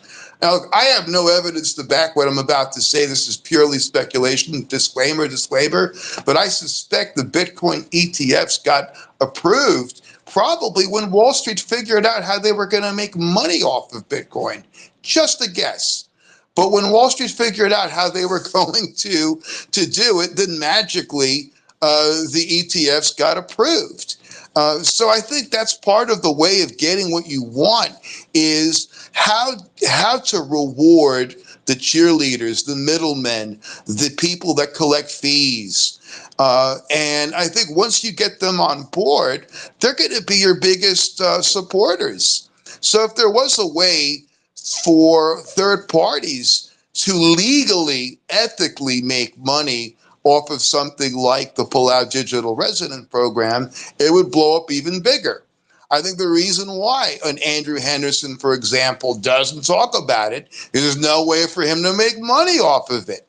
Just a guess. I could be wrong. What does anyone think? Andrew, at the beginning of this call, or towards the beginning, I don't know if you were listening, I said basically that the process of applying for the Palau Digital ID and residency is so easy and seamless that they've effectively cut out like lawyer involvement. And I've gotten people contacting me through the field report saying, can you help me apply for the digital, residency ID? And I'm like, help you with what? It's literally 15 minutes for a layperson from start to finish. I 100% agree with you. I don't know what form that's going to take for Palau or other digital residence programs. My hunch is that for the Palau program, if lawyers, middlemen, marketers, consultants are going to make money, it's going to be through some sort of second layer service operating. Okay, so the person gets the ID and the residency themselves, right? Because it's super easy. And then that gives access to these other second layer services, which I don't know exactly what they are. That's part of what I'm trying to, discover, with my fun experiment with the field cases. But I totally agree with you. I think Palau's even, they might even be a little bit of a victim of their own seamless interface and easy customer service experience. You're totally right. Well, in my talkings with folks in the Palau admin, without going way too into areas that I probably ought not to, they will freely admit that they are short-staffed. They will freely admit that they don't, this is something you hardly ever hear. We don't have enough lawyers to do all the cool, fun stuff that we want to do for digital residents. We just don't have the legal staff to be able to put in the frameworks, right? To put in the requisite legislation, to do all of these fun things for digital residents. We just simply don't have that talent. I hope I'm not saying something I shouldn't be revealing, but I would imagine a country of 18,000 people, it's sort of an open secret. You could probably surmise that on your own. Anyone listening to this could. So there's that. So how could lawyers, if I were a lawyer, I'm not, and I wanted to make money off of this, one of the things that I think I would want to do is maybe set up an online arbitration board powered by Palau. Right, I don't know if they're a member of the Hague Convention on the legalization of documents. Maybe they are. That would be an important thing, right? Because then, of course, an award from a Palau arbitration board could then be legalized. Parviz, you would know better than I, but that's one way that a lawyer could make a killing. You have a good online arbitration, right? The BVI, the British Virgin Islands, they have one, very expensive to use. Swiss arbitration, not cheap to use. The London Courts of Arbitration, not cheap to use. Many of them do allow you to do arbitration online, but here's the business idea right there, is to have a Palau arbitration center online, or arbitration.pw for Palau. And then you have a mechanism by which lawyers are able to serve as arbiters or to operate this arbitration center, or perhaps there's even a mechanism to allow them, not that I think it would necessarily be needed, but that's, a little bit beyond my ability to figure out off the cuff. Enter, for example, the Palau Bar Association. Maybe there's a way for lawyers or in jurisdictions that have a similar legal system to be able to enter the Palau Bar and to perhaps, service Palau's legal needs, or to run an arbitration center powered by Palau. Just throwing that out there, because there's some fees. There's lots of fees for that. I don't know. What do you think? Yeah, absolutely agree. The engine, Andrew, and I think you'd agree, to all of this growth is people have to know what's the benefit of getting the Palau digital residency and the ID. What's the benefit, right? What's the thing that people can point to? The most people, the average person, I think they need to point to something concrete, substantive. I get this ID, I can use this for XYZ, crypto, Airbnb, buy alcohol in my home state or country, or whatever it is. to the extent that there's fogginess and lack of clarity on that, it's gonna put a brake on basically on applications and the number of people that become digital residents. So I think that's really the big question, the interesting point, right? If people start rushing to get Palau digital residency and ID, naturally people are going to, lawyers, consultants, other people are going to flock and start trying to find some sort of service offering to make related to it. The arbitration ID I think is great. I'm not going to do arbitration. I'm in mobility, but there's lawyers out there that are going to do arbitration. It's kind of funny you picked that example though, because in law school, international arbitration was actually my specialty, to the extent you can have a specialty in law school. And I studied at University of Versailles, just outside of Paris, where the ICC is seated. But it's not my area right now. But yeah, there's arbitration, financial services, whatever it is, they're going to come. I mean, it's like they say in the great movie, if you build it, they will come. There, in my opinion, is successful use cases for the residency ID that the program and marketers can point to and say, you can do this if you get this ID. Oh, totally. And that's what it is. I think accessing a marketplace of services is a fantastic thing. Look, one of the things that I would love to see in general, writ large, a digital residency program or an e-residency program unroll would be almost, if you will, a consultative body. Just imagine this. Let's just pick on Palau because we're digital residents. At least I know I am, and it's a fun thing to pick on. It's part of the title of this program. Okay, what if there was a situation where Palau digital residents could have an assembly, right? An assembly, a political assembly, like a legislature, non-binding, non-governing, but just sort of like a taste. Like in high school, a lot of high schools, they would have like a mock United Nations. And a lot of people thought that was fun or stupid, whatever. But you have a virtual assembly where that virtual assembly offers suggestions to, for example, in the case of Palau, the Minister of Finance and those who oversee the Palau Digital Resident Program. So they're offering non-binding resolutions, this assembly of Palau digital residents. And they're saying, well, because they are digital residents versus the folks that are overseeing the program, they're not. They're citizens of Palau. Or in the case of RNS, they're a company out of California, I believe, the ones that are, that are the back end for Palau. So that you have a sort of virtual parliament, if you will, a virtual assembly, legislature, and perhaps even there's a situation where they send a representative to the capital of Palau to sit in as a non-voting observer, right? Just as there are non-voting observers to the United States House of Representatives, right? So you'll have one from American Samoa or the Virgin Islands, U.S. Virgin Islands, for example. So they'll send someone to the United States House of Representatives. Alex probably knows more about this than I. And so how cool would it be if digital residents would vote to send somebody, at their own expense, of course, to represent digital residents to the government of Palau, in Palau, right, as a non-voting observer. I mean, I understand it's symbolic. I understand what I'm saying is more pageantry and vanity on certain levels. But I think it would be a cool innovation because it would be from digital to terrestrial. There would be that bridge, and it would also show more of a visible face to the government of Palau that, yeah, these digital residents are real. They have ideas to further their program that they're involved with.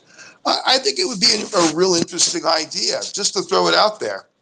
Absolutely. The more things that drive interest, affinity, connection, the better. Yeah. Yeah, and a sense of community. That's the thing too, is so many digital residents simply don't know one another. That's one of the reasons why I set up the unofficial group on Telegram, right? Palau DAO. So t.me / Palau DAO is simply because I wanted to meet other digital residents. That's it. And there had been a Discord. There still is a Discord server. I just don't really use Discord that much. I don't like Discord that much. They were getting lots of freaky people on their Discord saying, I know I mentioned this before, just use a hotel address in Palau to meet KYC and all this other crazy fraudulent stuff. And so I was like, you know what? I don't want any part of that. So I simply set up an unofficial. It's unofficial. There is an official RNS channel on Telegram. I don't have it offhand. I think it's RNS_ID or something. But right, so that's what it is, a sense of community. And this is something that I think the Estonia e-residency people were doing. And I was in talks with them as well, and they were putting together, they have a Telegram, and I think they have a Discord, but nobody ever really uses those things. And I remember there was a case where there was a girl in Dubai, I believe it was, who was an Estonia e-resident, and somehow she had lost her, maybe it was her USB reader or something, and she needed desperately to get on to do something, maybe to file some sort of a report for her Estonian company.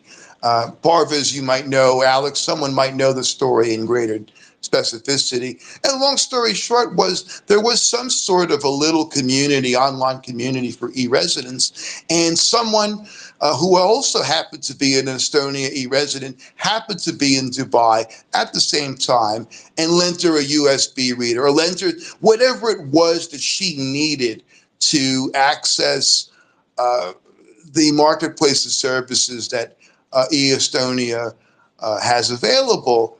And I think I'm jumbling up the story a little bit, but the point is that I think that's something that's very much missing with Estonia or Palau or whatever it may be, is that sense of community.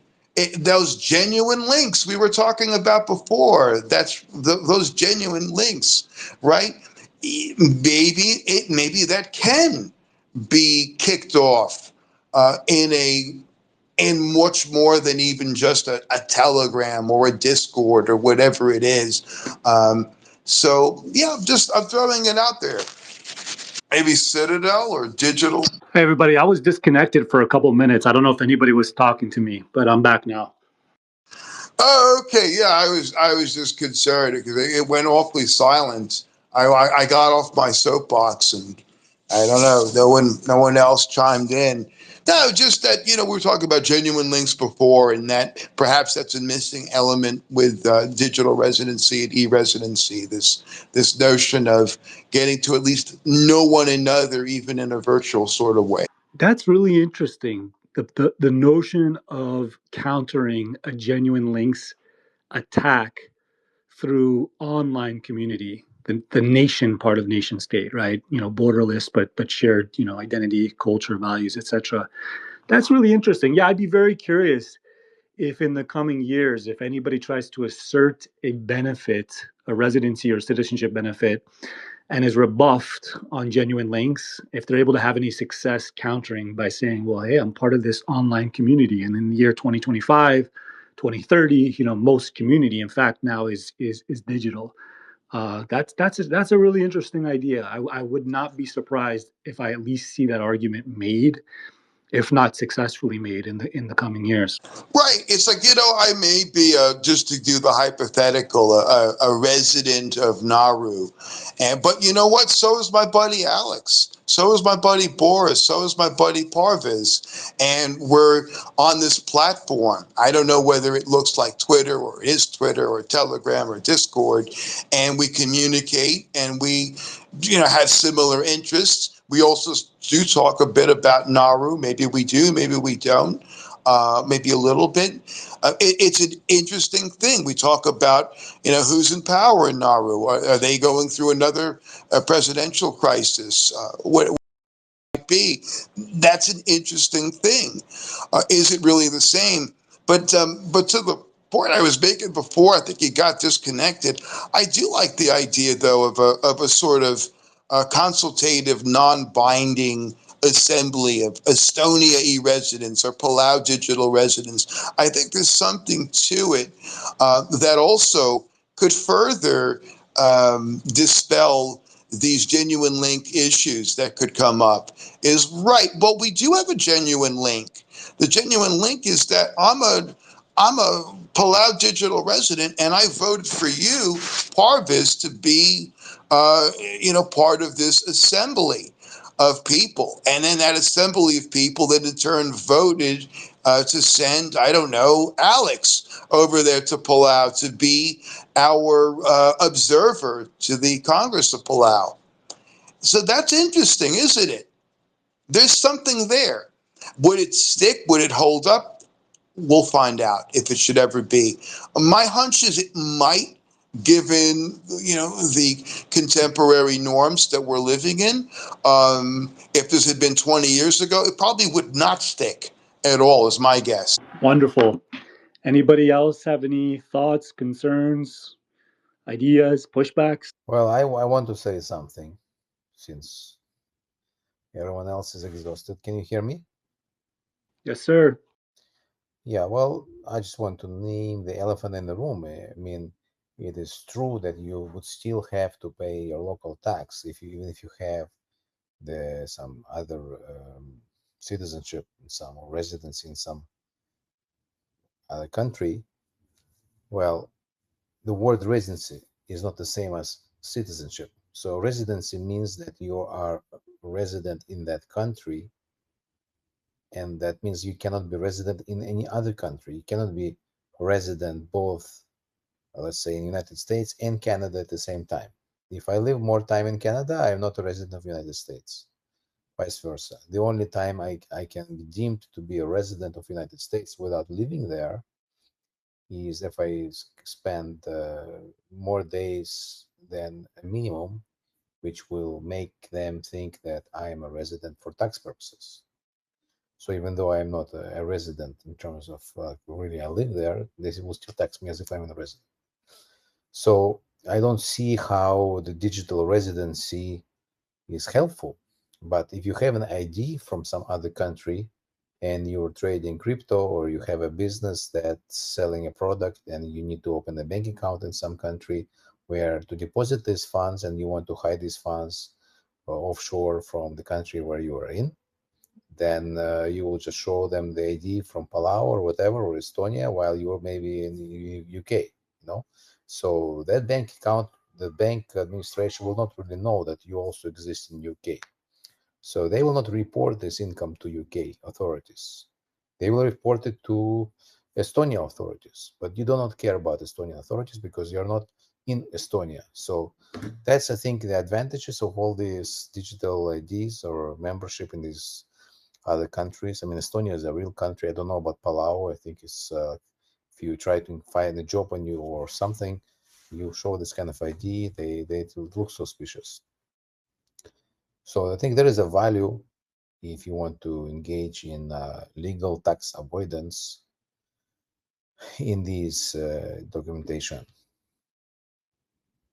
I have to push back a little bit. So I think I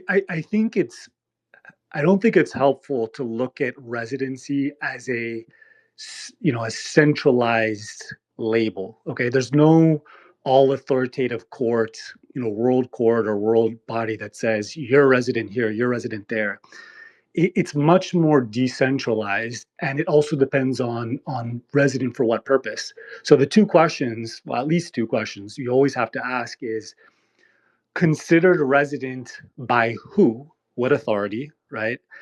And for what purpose? That would be the second question, right? We have different types of, we have, the type of residency I deal most often with, an immigration residency. We have residency for tax purposes. Hell, we have residency for in-state tuition purposes in for example, California or Pennsylvania or Florida University. So the concept is much more decentralized and stringy. It's like a bundle of purposes for which somebody can be considered a residency. Knock on wood, so far, right? I cannot say definitively no country has, but so far we don't really have much evidence of any country that's considering somebody a resident of Palau against that person's interest just because they have a digital residency. If somebody has an example, the first example that I see, if I ever see one, I'm going to write all about it and bring that to people's attention. But I haven't seen something like that so far, and that kind of makes sense because for example, for tax purposes, the concept of residency, it's not just a matter of what's the label of the document that you got. Okay, authorities also look past for other factors, principally, where are you physically present, where do you have ties, those types of things. So I don't think, you never know, and obviously we have to pay attention for all possible attack vectors, but I don't think people are going to run into trouble, by having a Palau digital residency and ID, in the sense that they're going to be, they're going to have some sort of decision made by an authority against them because that authority claims that they're resident in Palau. I welcome anybody's comments, though. Well, let me just finish my thought here, that if I go and I say I'm gonna try to open a bank account, and they will ask me, what's your ID, right? And I give the clerk my Palau residency, he will say, give me something real, don't give me Palau residency. I don't know. Why don't you try it and let us know how it goes? I do not have Palau residency. It's an example, but it's what I think will happen. Check back in 3 months, and I'm going to do it, and I'm going to find out whether, what the reaction is, and I'll write it up as a report. Sounds like a plan. Yeah, I'm not. I mean, I think people know I'm not tied to the success of the program. I want to know how well it works. That's it. I'm interested in the real data from the field. It doesn't, I try not to be biased and swinging, one way or the other and pretending like it worked for a use case that it didn't work for. I want to know if, how well it works, and if it's, doesn't work that well, or if it has, limits. Well, of course, everything has limits, but to the extent it has limits, that's fine. People, things don't have to be everything to everybody. Things have particular use cases, right? Your Phillips head screwdriver doesn't have to be also your hammer and your wrench and all that type of stuff. But you, Boris, I think you weren't here at the beginning of the conversation.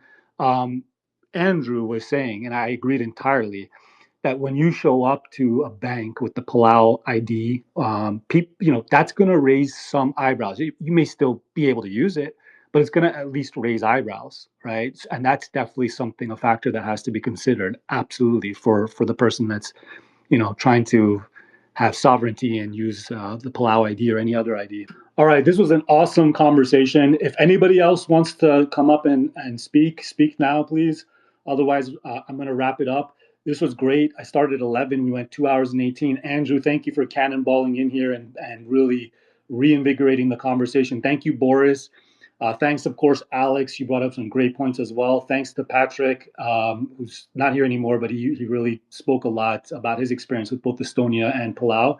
And thanks to everybody else who listened, including you Anons. We appreciate you Anons as well, too, anonymous people. Hey, thank you very much, Parviz. Let's definitely be in touch. I feel very good things. I like your way of thinking.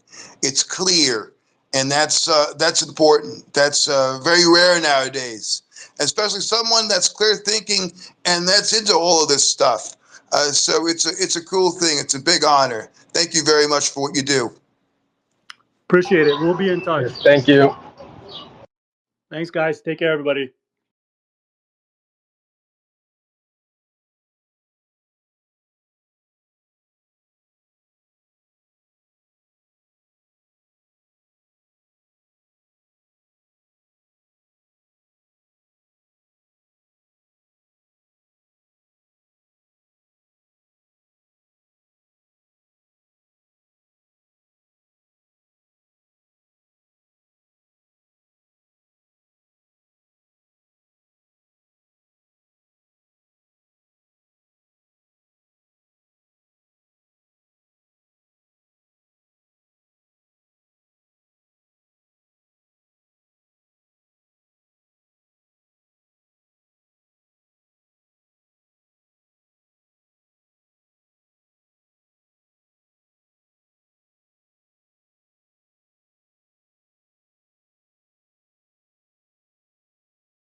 Okay.